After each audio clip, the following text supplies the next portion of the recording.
In the last 5 years, I've been fortunate enough to do a lot of traveling, and in this time, I figured out some hacks that save me money, even make me money, and make the trip as comfortable as possible. So I'm gonna show you guys how I get free airline credits, free first class upgrades, and more. Let's get into it. So the first one, if you have an airline lounge credit card that gets you into Delta Sky Clubs, not only can you go in the Sky Club before your flight, but you can actually go in after your flight as well. And when you're in, it's free food, free drinks, all you can eat. It's amazing. Most people think you can only go before your flight. Not the case with the Delta Sky Club. You can go after your flight as well. And I've done it so many times, you guys. I've landed, been hungry for dinner. Why not go get a free one at the Delta Sky Club? The type of credit card that's gonna get you in there is the Amex Platinum or the Amex Reserve. They are pricey, so it's really only worth it if you travel, I would say, more than 12 times a year. If you don't travel that much, don't do it, because honestly, the airport restaurants are a lot better food-wise. But if you do have one of the cards, go in the Delta Sky Club after your flight. Unfortunately, in 2025, they are limiting access to only 15 times per year. But for all of 2024, take advantage.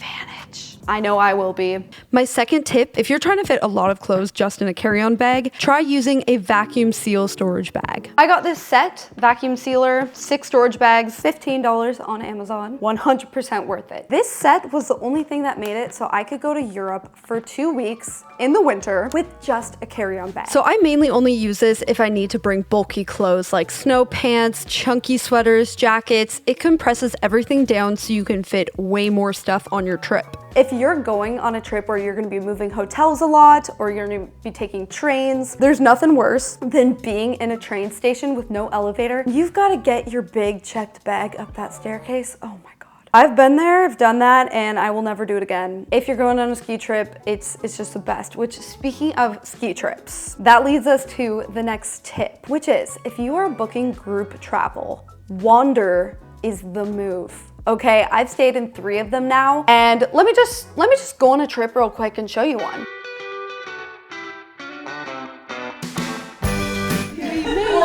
Welcome to the Wander in Whitefish, Montana. These houses are awesome. This is the 3rd one I've stayed at, and just come along. Come along for our trip. I want to thank Wander for sponsoring this video and show you why I love Wander. It's a vacation rental platform with really luxurious houses. They're great for group trips. They can fit anywhere from 6 to 20 people depending on the one you're looking at. And I love booking travel with a bigger group like this because whenever you're splitting the accommodation with, say, 8 people, you're gonna get a much nicer place for the same price as a just okay hotel. For the trip that we're on, if we did split it among friends, it would have been about $260 a person, which is really good considering how nice this place is. And I just like that you can split it with friends in the app, so no one person has to deal with Venmoing and pay for the whole thing and figure it out later. You can all just do it in the app. So this is the Wander in Whitefish, Montana that we stayed at. It can actually fit up to 12 people, and it's right next to the mountain that you can ski on. Do a little tour. This is the main floor. This is a 3-level house, but this is the floor that we're mostly hanging out at. Super comfy couch over here. So we've got this fireplace here, which is just the coziest. And then we come around here. We've got the dining area. And what's really cool is at Wanders, you can have a private chef come and cook a meal for you. And we actually tried it this time, you know, for you guys. I had to see if it was good, and it was really delicious. You actually get to pick what you want out of a list of options. So I picked a beet salad. I also picked the beef tenderloin because it was their most popular one, and it definitely lived up to the hype. It was so good. They also do dessert. So we did the cheesecake with a huckleberry sauce. So this is a really cool add-on that Wander offers. Come around, come outside of this giant slider. In the summer, you could just keep this open, have that indoor-outdoor lifestyle. But how cool is this deck? I love the furniture. We've got the fireplace going. You can make s'mores out here. The kitchen of this Wander, it is ready to go. So you can have groceries delivered here. They have Instacart, so our fridge is stocked. Come check it out. And I would definitely recommend doing this because then you're not gonna waste the time going to the store and you can just enjoy your trip more. Don't judge. Okay, we do have a lot of drinks. There's 9 people, okay? Don't judge. We're having a good time. Also, I love that every Wander property that I've stayed at has an espresso machine. Since this place is ski in, ski out, they do have another cool amenity over here. A ski room. Check this out. Like, how cool is this? Are you kidding? This is so cool. So you can keep your skis in here, keep everything organized and just out of the way. They also have boot warmers. Okay, this is my favorite part. The amenities out here. As you can see, we've got a barrel sauna. It's actually pretty big. You guys know I love a hot tub, and I especially love a cedar soaking tub. They smell really good. So you will catch me in here later for sure. I already went in this morning and I will be going in the evening as well. Here's a quick look at the bedrooms. There are 5 of them. A lot of them have desks with monitors, so it's nice if you need to get any work done. And the beds themselves are so comfortable. They get really nice quality sheets. They are giving away a 2-night stay. So if you want to be entered to win, click my link below where you can go and create an account. You can download the Wander app. The giveaway is until March 31st, so be sure to make your account before then. I mean, you've got nothing to lose. Definitely enter this giveaway because these houses are the most fun vacations. This next tip has gotten me over $1,000 in free travel credit, and that is booking flights where you're more likely to get bumped from the flight. You know when you're about to get on a flight and they go on the intercom, they're like, we need volunteers to get on the next flight because we oversold this one and we're desperate, we need someone to get off. Well, they don't say that exactly, but it's something like that. In that case, if you're the one to volunteer, then they will pay you in travel credit. You also can insist on being paid cash instead, but in the past, I took the travel credit. There is strategy that you can employ to be more likely to get in this situation and get that free travel credit. I'm a walking success story of this one. I was on an overbooked flight, Seattle to LA. I volunteered to get on the next one only 2 hours later, and I got $900 in travel credit. I've even heard of someone getting up to $10,000. Okay, so this is how you're more likely to get in this scenario. What we want to do if we're going to book a flight is look for Sunday, Monday, or Friday. So you do have to have some travel flexibility if you're going to do this. Look for the flight that has the least amount of seats left. It's probably going to be the mid-morning flight. So you can look through at the mid-morning options. Whichever one has the least amount left, you're gonna be more likely to get bumps from that flight. That's the flight that's most likely to sell out. If you're booking 6 months out, the seating charts are gonna look pretty much the same. So just book one of the mid-morning flights. Then when you're at the airport, be sure to check in at one of those actual physical kiosks, not just on your phone, because if it's overbooked, it's gonna ask if you wanna volunteer and how much you're willing to bid. And then when you get to the gate, you can ask if they're still looking for volunteers. Definitely hang around that area. And if it's overbooked, it can totally happen. You can get travel credit and it's awesome. I think you're more likely to get this in the summer. That's when travel is super busy and around the holidays, and you do have to have some flexibility in your schedule, but it's totally possible to get this. I've gotten it before a couple of times. My next tip will increase your chances of getting a free first class upgrade, and I use this one all the time. So to do this, you do have to have status on an airline, but just because you have status doesn't mean you're getting upgraded. There is some strategy that I use quite often, and it's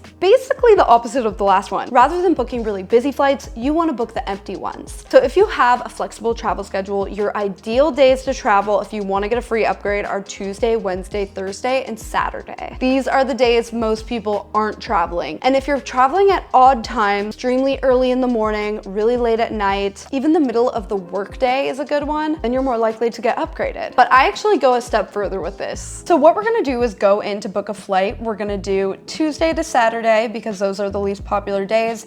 And then we're gonna go in and again, look at the seating charts. But instead this time, we're gonna see which one has the most first class still available. And you'll see there's actually a lot available on these flights, but as it gets to later in the day, there's even more available. And on this last flight, all the first class seats are still available. It's clearly the least popular flight, so if I'm really trying to get that free upgrade, I know which one to book.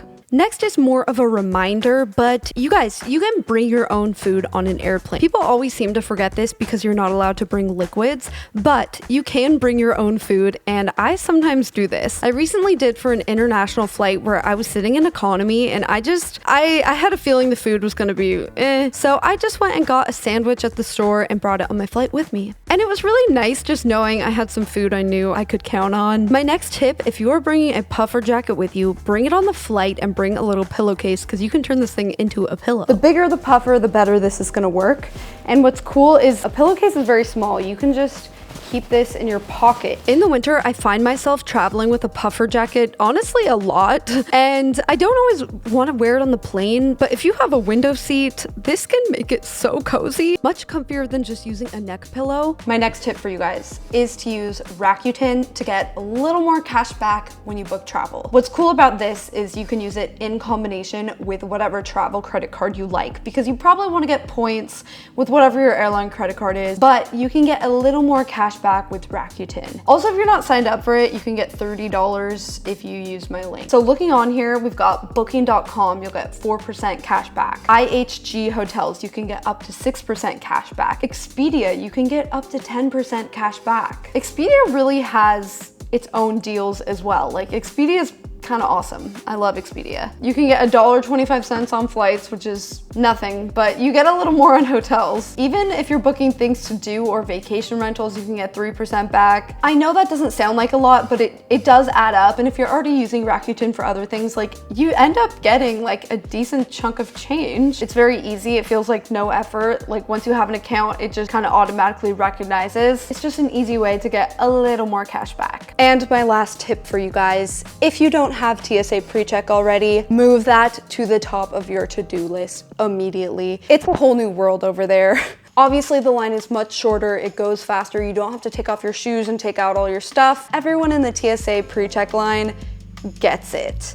They're efficient, they're moving quickly. In the regular line, sometimes people, they're just not as self-aware. People do move a bit slower, I've noticed. Hot take though, you really don't need clear. At this point, the clear line, the TSA PreCheck line, it takes the same amount of time. So save your money, just get TSA PreCheck. $85 for 5 years, so that's like $15 a year. Or there are a number of credit cards with no annual fee that you can get it for free. TSA PreCheck is incredibly worth it. Even if you barely travel, I'd still recommend it. It just makes it so much less stressful when you get to the airport. All right, guys, those are some of my tips on how to enjoy your travel experience more and also how to save some money in the process. These are just some of them. I have even more that I could spill later on if you guys want. Comment down below if you have any that I didn't mention. I'm always looking for new little travel hacks. Love to find those. I love reading the comments, so please leave one if you've got a cool one, and I will see you guys in my next video.